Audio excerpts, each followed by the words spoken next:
Check it out. We here for it, huh? We here for it. It's a new day, another opportunity, another blessing. Before we chop it in, go crazy real quick. Gratitude. What you thankful for? Who you thankful for? Let's get into it. I'm going off of things I'm thankful for. I'm thankful that I woke up this morning, first and foremost. I'm thankful that my car's starting up without any issues, because they had a lot of issues back in the day. I used to pray that my car started, because my battery, that mug was defiant. It was defiant. It did what it wanted to. It cut out what it wanted to. My alternator, that was just like how friends is today. Hit it today and gone tomorrow. It was here today and gone tomorrow. We're just so thankful that my brakes, I'll be okay until wintertime. That I'm around this joint ice skating. I remember those moments, and I'm thankful for that. I'm thankful for my friends. I'm thankful for my family. I'm thankful for my peace of mind. I'm thankful that I can educate myself, enlighten myself, get my spiritual nutrition, because that's important. I'm thankful for that. I'm thankful that I can tell my mom I love her every day, because somebody just lost their mom, literally right now. Somebody lost their mom yesterday. I'm thankful that I can still communicate. I can call her, I can go see her. I can see her progress, all her moments, because sometimes she kind of get me a little bit disgruntled, but I know when she leave this earth, I'm going to miss those moments. So I celebrate that. Same thing with my kids. I embrace those moments as well. I know some people that can't even have kids. So that opportunity, that I have a job, that I have a means to want to do better, that I want to uplift people, that I am working on my anger. That's a big thing for me, because my pride and my anger came from my fear of things that I've been through in my younger years. And a lot of us can't speak about that, but I am, because I can, though, because guess what? I'm growing. We're growing together. We're growing together. My sight, my senses, my motor functions, my cognitive activities, my organs that they're intact, my nervous system. I mean, we can do this all day. We can do this all day. I'm just thankful that I have a chance to be something better. I got a chance to be something better. I got a chance to uplift somebody, compliment somebody, support somebody, push somebody to be better, because once again, our future is too big for us to be thinking small. Our future is too big for us to be thinking small. You don't know right now you capable, that you worth it. We just don't believe it. Why? Because people in your circle is not empowering you. Your people in your circle, they're not empowering you. You remember when you was young, when you was in school, when they used to clap for you for the most minute things, but it moved you. Because a lot of us move by motivation. But once the crowd leaves, once the big celebration leaves, once that center stage leaves, now you just stuck with your thoughts. Now you just stuck with your thoughts. And that's what kind of causes us between a rock and a hard place, because we want to elevate our standards, make this money, get this. We want to get money, cars, and clothes, all that good stuff. But we can gain all of that. But if your mental space is not good, it's not going to matter. That mental, that's what you need to get first. That's what you need to get first. That you want to get educated. You want to get in tune. You want to see why you get mad, why you get disgruntled. You're not jealous, but you are. You're not envious, but you have been. You're not spiteful. You're not bitter, but you are. That bad relationship, that bad job, that baby mama, that baby daddy, the ex-husband, the divorce period has left you bothered. That neglect, the betrayal, it left you bitter. It left you bothered. It left you with a shell of yourself now. And now you're trying to function around here like an addict. And now you're trying to function here just like an addict. You're trying to get a little bump here and there, a little dopamine push here, and to get to where you need to go. But you still bother. You got to keep going. You got to keep going back for that same hit, that same high. Instead of you creating that real discipline, creating that real self-control, that real self-love. Because we confuse being away from people as if, oh man, well, I'm minding my business. You drinking your water? Are you working on stress management? Are you trying to see a purpose? Are you praying more? When you're going around the right people, do you feel inspired or you feel incarcerated? Because if I look around my people and I don't feel uplifted or empowered as if I can do more, I don't got a circle, I got a cage. I don't got a circle, I got a cage. And that's the thing that we gotta really process. Right? Look at all your people you have in your circle. And ask yourself, what are the 5 or 6 or 7 or 8 things that they bring in your life that uplifts you? And I'm not talking about tangible things. We're talking about as far as they give you that confidence, they give you that push, that perpetuates you to do more, they give you that discipline, they give you that constructive criticism, that supports you where you need them to support you. The ones that they happy about your success like it's theirs. I'm talking about them type of people. I'm talking about the ones that give you that love when you're not loving yourself. I'm talking about ones that give you that high five when you feeling low. The ones that's picking you up when you feel down on yourself. I'm talking about them type of people. Not the critics. Not the ones that's telling you you shouldn't be doing this because this ain't gonna work for you. You wasting your time. Not them people. That's the ones you they can be cool just at a distance. The ones that's helping you support your boundaries, that respect you, that no matter what you got going on, they rocking with you. They down with you like 4 flat tires. I'm talking about them people. The ones that trust in you, even if you don't even understand the definition of it. I'm talking about them type of people. But the ones that'll counsel you to, that restore you back to who you are. When you're hungry, they feeding you. When you need to get some money for your kids or some necessities, they got you on that. Because that's what real support is. When you have real collaboration, real people in your circle, they look at your problems as if it's theirs. And I'm not talking about from the people-pleasing standpoint, as if we got to do something about it.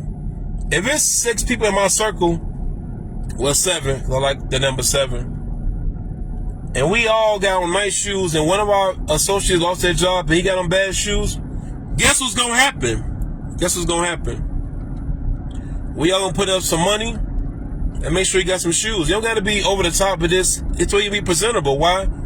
We only strong as our weakest link. Same when somebody's going through some type of disdain or a loss in their family, regardless of the relationship is, we all going to pull up. It might be several times throughout the day, but we're going to show that we care, though, because that's what real collaboration is. Real friendships, real camaraderie. When you say, oh, I'm there, it's more than a hashtag. It's more than a like. It's more than a post. It's more than a this and that. You're going about your day. As I'm really checking in with you, when I'm asking you, what's up, how you doing? I'm not saying it because I'm greeting you. I mean, what's really going on? How you dealing with that divorce? How you dealing with that pain? How you dealing with that weight loss? How you dealing with that fasting? How you dealing with that pressures of getting into the limelight? How you dealing with that co-parenting situation? Those moments. And it's not for me to critique you or dog you out like I get all the answers, but we all showing each other that we care. And at the end of the day, that's all we need. So many of us jump on this social media platform and vent and throw out stuff. Hey, I don't quit fighting. Hey, I'm just going to stop being around people. Oh, I just don't trust somebody anymore. I'm going to say it by myself. You crying out. You don't have boundaries. You feel empty. People that you think is really in your circle is not really in your circle. Everybody you seeing around you is smiling and you sad. And you telling yourself, how nobody don't see me? Why nobody don't hear me? Because you're not talking. Why nobody not seeing me? Because you're talking from a subliminal standpoint. Those are the big things that we got to reflect on. But we don't talk about that stuff enough. We don't talk about support and help. We dog each other out behind each other's back, and then when they come around, oh, what's up, big bro? Hey, what up, sis? You don't really care. You making jokes about everybody else who's trying to lose weight, that's trying to get better with their familyhood, that's trying to get better with their stress management, get better with the alcohol, get better with the drugs. You clowning them. But a lot of stuff that you got going on that you struggle with, you ain't getting to. Nah, you're not getting to that. You tell me, oh, I'm trying to go back to school. I'm like, oh, you got a date on it? You don't got a date on it, so it's not real. Oh, I just want, what you going to school for? Business? What you want to do? I don't know. Everybody want to be an entrepreneur. Too many chiefs, not enough Indians. Some of us is not going to be a boss. Some of us is not going to be a lion. Some of us is not going to be a LeBron or Michael Jordan or Kobe Bryant. You might be a supporting person. But you still important. Your role is still important. Some of us, you might be the best janitor in the world. Guess what you're going to be? Be at peace with that. You may not make $1 million. You may make 100,000, 200,000. Some of us, you might make 50,000 until you leave this earth. Well, why does that matter? but your character is not in order. You're not humble. You don't know how to apologize. You don't know how to hold yourself accountable. You don't know how to believe in yourself because you be like, well, you didn't write that ebook yet, sir. Miss ma'am, you didn't start that business. You didn't go back to school. Start getting into what you like. Think about when you was young. You had a lot of goals, a lot of aspirations, but what happened? What happened? You started doing it. People around you told you it ain't gonna work. It's a waste of time. Your environment let you know. Only people come out of here. Only way you leave in this area is in a graveyard or to a prison. Your mama didn't do it. Why? You don't want to do it because your mama didn't finish school? Your daddy was a dropout? Or a drug addict? What they got to do with you? You could be the first person in your generation that make it, and then you can pass that on down to the next individuals. We watch all these motivations, spiritual stuff. We go to church, synagogues, temples, but we don't believe that because we believe what they were saying or what they're initiating or what they're utilizing towards us. We'll be implementing them. It was this meme I've witnessed about years ago. It was a guy who was trying to get over a wall.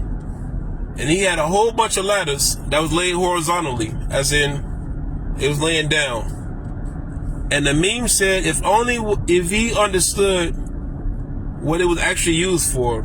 You got ladders and you're using them to stack up, you as stackables. As opposed to if he was understood in tune, if he was in tune, what it was really there for him, one ladder would have got him over that wall. How many of us is using the right stuff in the wrong areas? How many of people got the right amount of money, but you gambling? You waiting on a lottery ticket. You waiting on helping everybody else out, but you haven't helped yourself out. That ebook you didn't start, that business you didn't start, that weight loss journey you didn't start, to even collaborate with people, that conventions you're not going to, the webinars you didn't sign up for. Big bro, you had that book for about 2 years now. You had a study gap for about 2 years now to be a trucker. You haven't got to that yet? You haven't got to that yet? That barber school that you was going to jump into, you haven't did it yet? We all got every other excuse why we don't. It's fear. Fear, with a lot of us, has to be tied to something physical. I have to have physical evidence of fear because we say that a lot too. If I'm thinking about fear, first thing I'm thinking about is some physical evidence that'll impact me. If I see a cliff and I know I'll go over and I feel that I'll lose my life, I'll fall, that's a physical evidence. If I know I'll jump in the street of traffic on the expressway, I'll get hit by a car, that's physical evidence. But some of us have this fear of, what if we don't make it? What if he stopped talking to me? What if she don't support me? Those are hypothetical situations. There's no substantial evidence of that. But you know, when you gotta look at your circle and you look at your spouse, your boo, your husband, your wife, your girlfriend, boyfriend, and you know you're trying to do something better, and you're not initiating that, they in your way, big bro. They in your way, sis. They in your way. If you trying to do something better yourself and somebody's telling you why you doing that, or you don't gotta do that right now, do that tomorrow, or do that next week, they don't want you to grow. They're trying to such your growth. They see that soil that you fertilizing and that you're growing, and they see the plants, and they run around here like insects, like scavengers, and taking your stuff. They have you to start all the way over again because they okay with you right here. They okay with you at the rock bottom.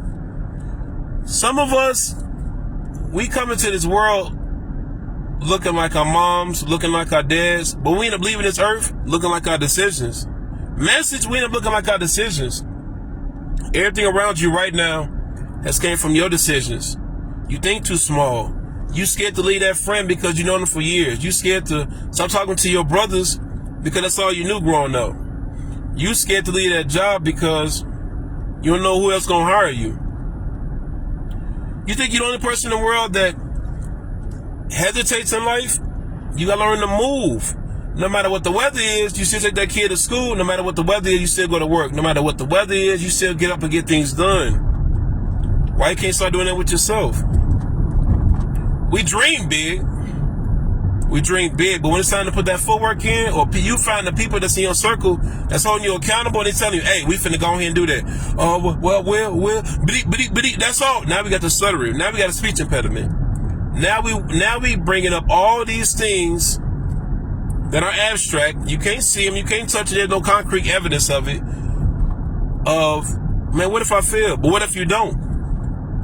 What if you don't? I want to, but I don't know if my girl gonna support me.